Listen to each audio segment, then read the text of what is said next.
Hello, welcome again to some topics in number theory. In this video we are going to discuss an important result in number theory. This result is very much related to the result which is known as Gauss lemma. And the steps of the proof of this result, we frequently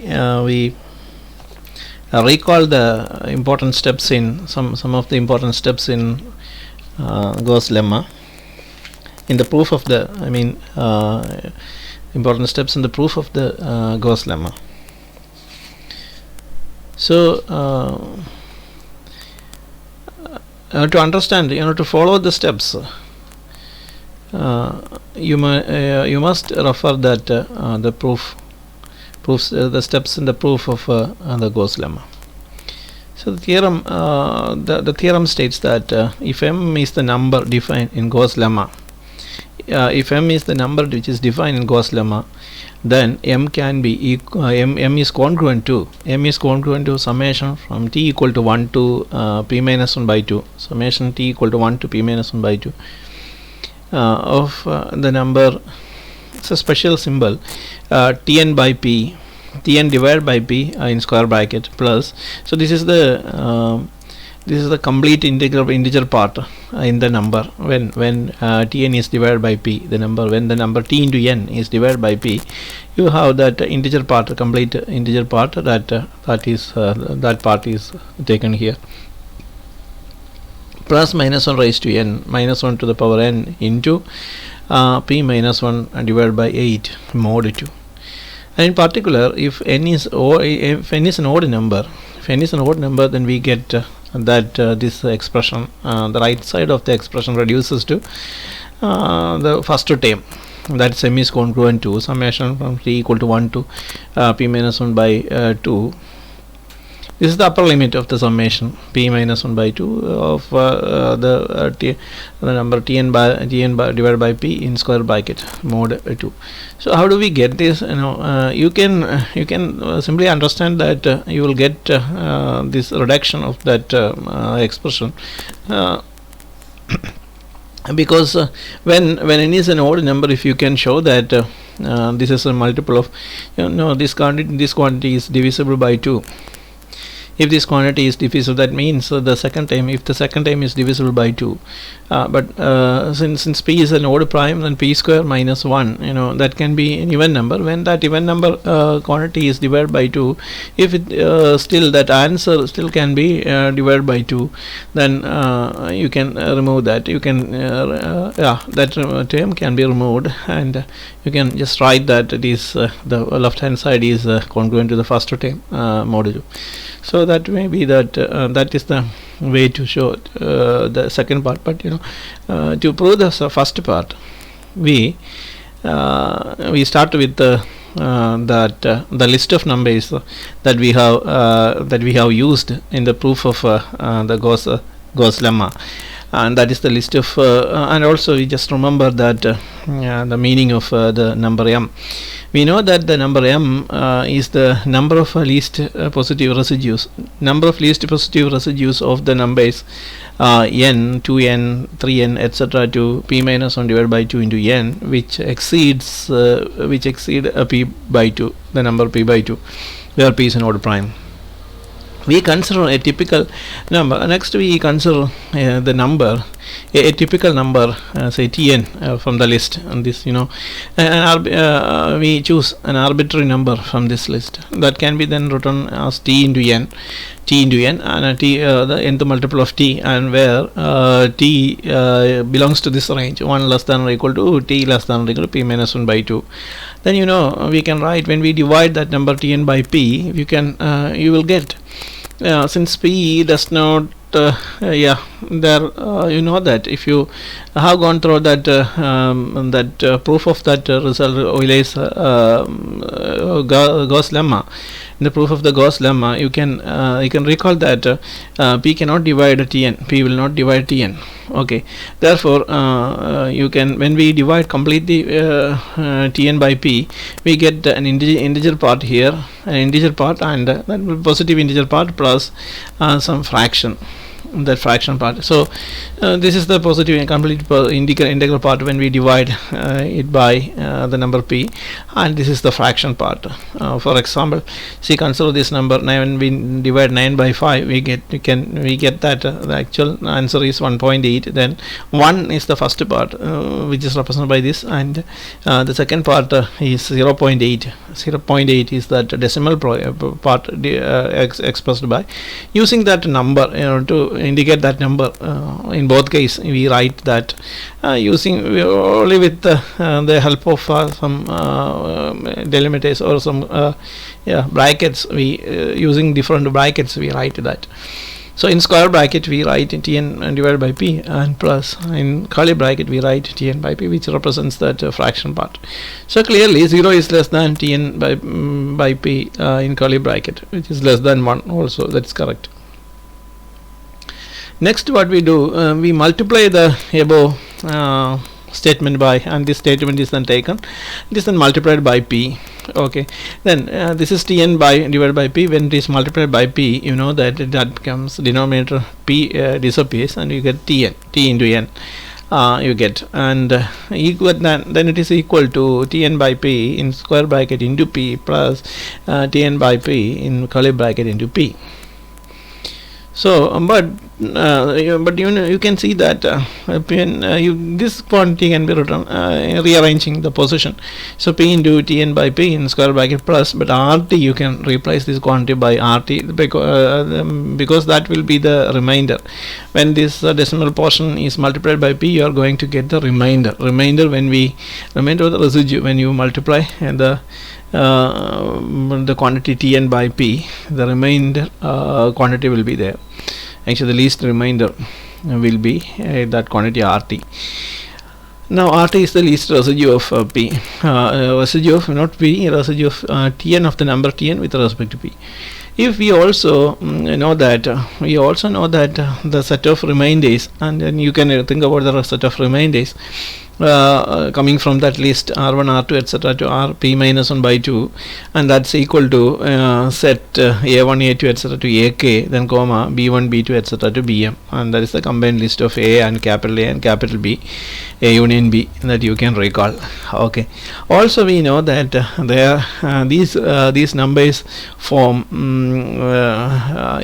then and we also know, you can also recall that another set of numbers A1, A2, etc. to AK, and C1, C2, etc. to CK are the list of they are these are the numbers in the same as the numbers 1, 2, 3, etc. to P minus 1 by 2, but their positions are some rearranged. They occur in these numbers, but these numbers 1, 2, 3, etc. to P minus 1 by 2, when you refer the numbers A1, A2, etc. to AK, then C1, C2, etc. CK, we have learned that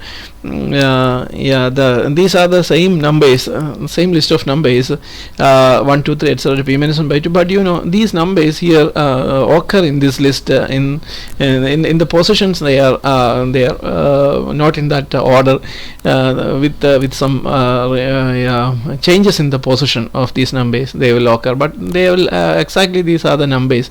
This is a list of numbers, the same list of numbers, but their positions are altered there in this list, because that the number of elements in this list is also P minus 1 by 2.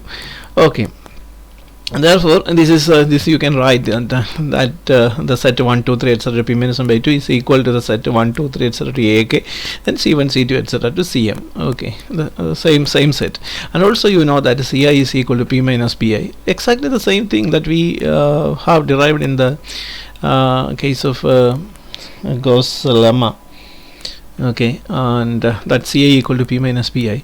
So adding these numbers, now what we can do, we can now add these numbers, adding these numbers, which numbers adding the numbers, we get that the remainders, because these remainders are the numbers in this list. The numbers in this list are the remainders, all the remainders, same remainders, but numbers in this list are from A1 up to AK are the remainders, but from C1 to CM, when we talk about the C1, the numbers C1 to CM, these are not the remainders directly, but these are the remainders subtracted from the number P. These are the numbers. These are the remainders subtracted from P. Okay. These are there. For these numbers, there are changes in the second part. But we know that these numbers are in the second list of numbers. Second collection of numbers are the numbers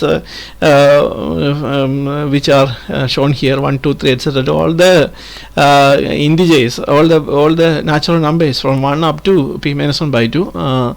But their positions are some way altered there in this list. Okay, and therefore when you can now think about adding these remainders, adding the remainders, then you will get the same quantity by adding the numbers given in the list I or in the list 1. Okay, therefore we get the sum of the remainders, sum of all the remainders, that is indexing that remainder by t rt, by indexing where t can then vary from 1 to p minus 1 by 2. P minus 1 by 2 is the maximum such number. Okay, so summing from t equal to 1 to p minus 1 by 2 for t equal to, but you then take the sum of this list, because these both lists are same. So sum up to from 1 to k, summation from I equal to 1 to k of ai plus then remaining numbers are also added to that bj values, and summation from j equal to 1 to m of bj. So that expression is given 3, that equation. Okay, this is the expression number 3. Next, also by adding, we again the second list is considered for adding, for finding such a sum.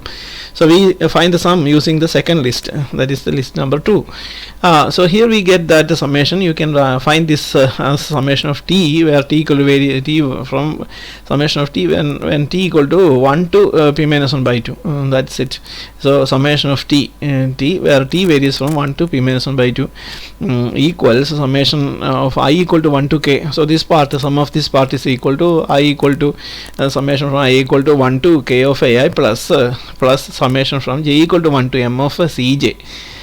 Here, okay, that is the sum of the second part belongs to the sum of the c values, sum of all c values, summation from j equal to 1 to m of cj. But now we can, in the same expression, you can replace cj by the equivalent quantity p minus bj. You know that each cj is equal to p minus bj, bj subtracted from p. Okay, and then substituting that quantity, we get that the first term. So this is equal to continuous. It can be continued to summation equal to summation ai I equal to 1 to k of summation from j equal to 1 to m of p minus bj. Okay, this is the reason. Okay, then now you can split this summation. Okay, first term is same, but you know here this is not minus, this is this is equal to symbol, then summation from I equal to 1 to k of ai plus, and here you can split this expression, but p is a constant with respect to the summation. P acts as a constant. Summation from j equal to 1 to m of p minus summation from j equal to 1 to m of bj. Okay, and then since p is a constant, that means in all this with respect in all of the terms, for all the terms present in this summation, the terms are p plus p plus p plus. So how many terms will be there? M times p will repeat in that sum. Okay, therefore you get m into, you can write there m into, by replacing this sum you can replace it by m into p. Okay, the first term continues, and the second term is, then answer is m into p and minus, and the third term also same it is copied there, and summation j equal to 1 to m of bj. So and this expression is given fourth expression, the number fourth expression. So we have this is here the starting point. So here summation from t equal to 1 to p minus 1 by 2 into t is equal to this quantity. You can write once again. Okay, that is the fourth expression. In the equation 3, referring that, let's go back to the equation 3. This in this equation 3, what is in equation? What happens? What is there in this equation 3? And we replace it by RT by, we can replace RT by RT minus Tn. You know, RT is the remainder when we divide Tn by P. Okay, and so that integral part is, the complete integer part is Tn divided by P, that's in square bracket. So into P can give us that remainder, the quantity which is present in Tn except that remainder, that can be given by this multiplication. So RT is equal to Rtn, T into n is the number, Tn minus P into Tn by P in square bracket.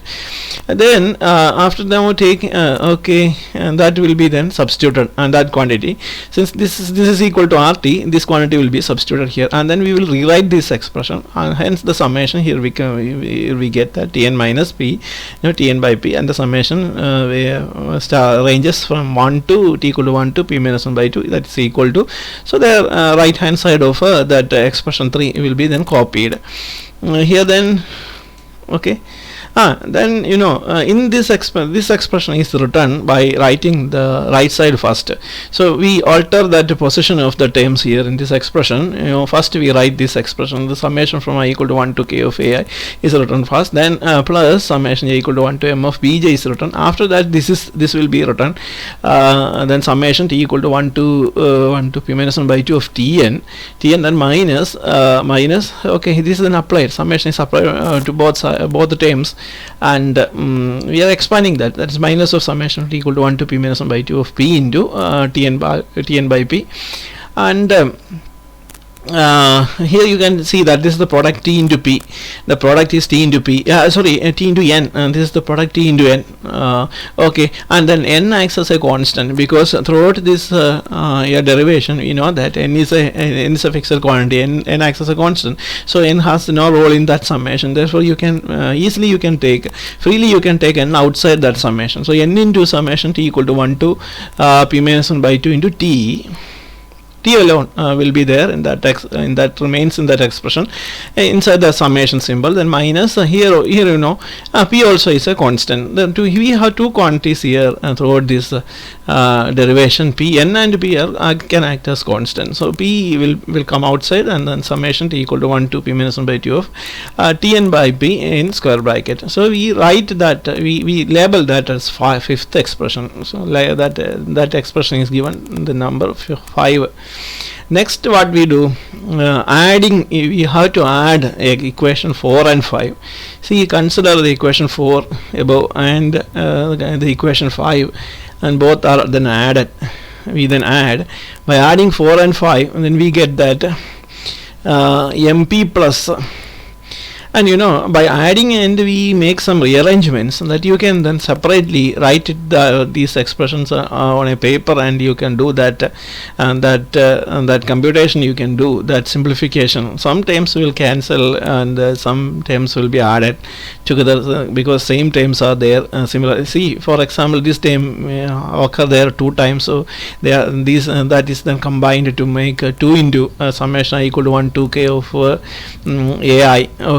And then we mp, some quantities are then mp actually is there on the right side. Here you can see mp is present here, so that comes that is then, so that right side will be then conveniently it will be written on the left side, so that way it is written. So I think you need to do some extra work to obtain this, to verify or to check whether this expression is correct. So combining or adding 4 and the expressions 4 and 5, so that thing you can do. But anyway, we are going to get this expression. You can verify that mp plus 2 into summation I equal to 1 to k of ai is equal to summation from t equal to 1 to p minus 1 by 2 into t plus n into summation t equal to 1 to p minus 1 by 2 into t minus p into summation t equal to 1 to p minus 1 up to t p minus 1 by 2 in square bracket tn by divided by p. And that you can then, since we have tn, this both summation summations are same, and here in the first and second term here you can see yeah, this quantity is same. So here 1 into you can take this sum, 1 into sigma, then plus n into sigma.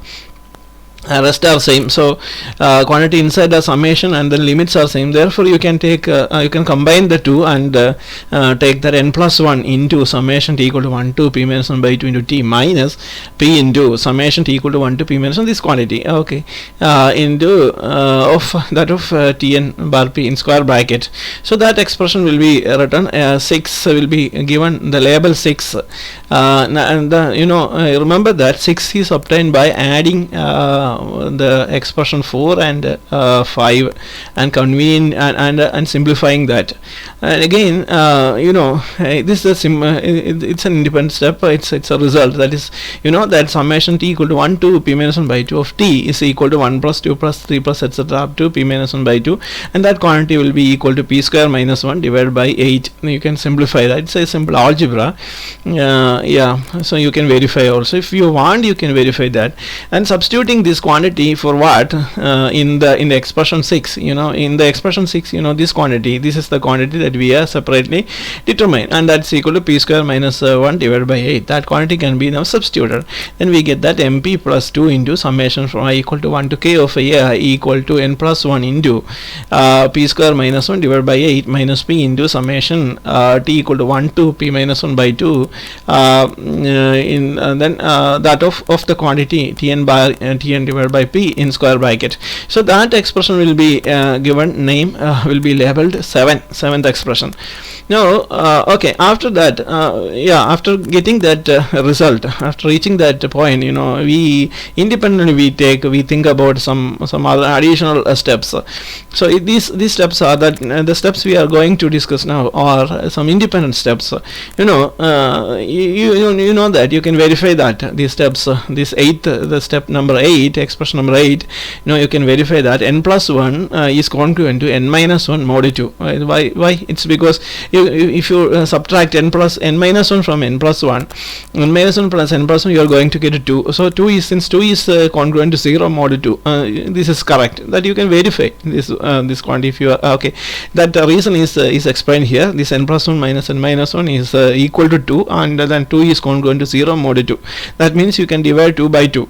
Okay, and then p is congruent to 1 mod 2. Why? It's because p is here, you know, in our discussion p is an odd prime number, so p is an odd number, and therefore when we subtract 1 from p, and that we get an even number, therefore p is congruent to 1 mod 2, because an even number can be divided by 2. Okay, and that is expression number 9. And then also since 7, in 7 the second term is a multiple of multiple, okay, this is not multiple, it's correct, that's correct, multiple, so it should be completed. Since in 7, in expression 7, see the second term, what is the second term? This is the second term. The second term in expression 7 is a multiple of 2, right? Okay, it's a multiple of 2. Multiple, then we can write that. Okay, then you can exclude because it's a multiple of 2. Since it's a multiple of 2, you can now if you remove that, you have to replace this equal symbol by congruent symbol. So you have to write mp is congruent. As a result, if you remove that term because it's a multiple of 2, then you have to write mp is congruent to the rest on the right hand side expression, that is n plus 1 into p square minus 1 divided by 8 minus p into summation t equal to 1 to p minus 1 by 2 of that of tn by p in square bracket will be yeah, it is congruent to with respect to mod 2. Is congruent to mod 2, and that expression is 10. Thus we have obtained a congruence relation here. This is obtained by considering 7, the expression 7, and knowing that or applying the fact that that the second term is a multiple of 2. Okay, that expression is then 10. Then again since p into, okay, and this is another independent step. Since p into a quantity, you know that a is congruent to a mod, always you can write it it's mod any number you can write. So here p is p into summation, p into sigma, and this sigma, you know, it it has that the same limit that we have used here. So see this quantity here, it has the limit equal to 1 to p minus 1 by 2. In order to save space and time, and that limits are not used here, you should note that the same limits are to be applied there, t equal to 1 to p minus 1 by 2 are the limits in both cases here, in both sides. So p into summation of tn by p divided by p in square bracket is equal to p into summation of tn divided by p in square bracket, because the same quantities are taken on both sides of the congruence. You can write that it's that can be the that can be divided, the difference can be divided and get difference can be equal to 0, and that can be divided by any number. So it can be divided by 2, and so you can write that it is congruent to mod congruent mod 2. Okay, that's 11, the expression 11. Now adding, what we do next you're asked to add the congruence equations. So these are the congruence equations 10 and 11. We have expressions, these are congruence equations because congruence symbols are used. Okay, and these equation means congruence expressions are there, and these expressions can be added. Adding the congruence expressions 10 and 11, and we get that, you see, left hand side must be added first, and that will be then congruent to the sum of the right hand side. So mp plus p into summation, the limits use the same limits. Summation of tn by p in square bracket is congruent to n plus 1 into p square minus 1 divided by 8 mod p. Okay, and it's by cancelling, because when we add these quantities, equal quantities are there, so they are cancelled as we get this. Next therefore we get p into, thus we have p into again. Okay, you can now that using this expression and referring this this last congruence expression, p is present in both terms. On the left side p is present in both terms, so you can take p outside, p into m. Remaining quantities are m plus summation of sigma tn by p. In every summation the same limits must be used. Okay, and the limits are t equal to 1 and t equal to p minus 1 by 2. Okay, then that's equal to that's congruent to n plus 1 into p square minus 1 divided by 8 mod 2. Okay, then therefore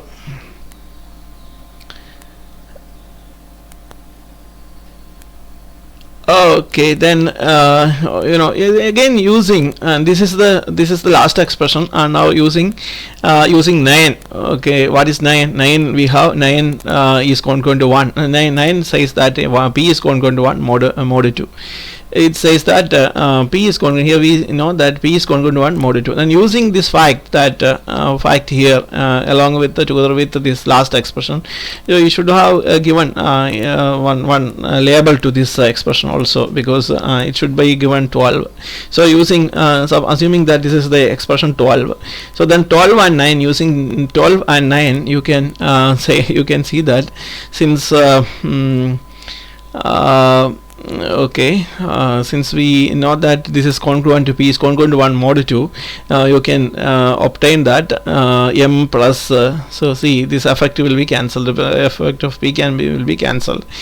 Otherwise, then we get that m plus summation of tn by p is congruent to n plus 1 into p square minus 1 divided by 8 mod 2. And after that, this quantity can be thus by keeping only one term on one side, you can then subtract this quantity. The second quantity can be subtracted on both sides. Then we get that m is congruent to n plus 1 into p square minus 1 divided by 8 minus summation of tn by p, summation of tn bar by tn divided by p in square bracket mod 2, and that is the end of the result. Okay, that's the end of the proof of this result. Okay, thank you.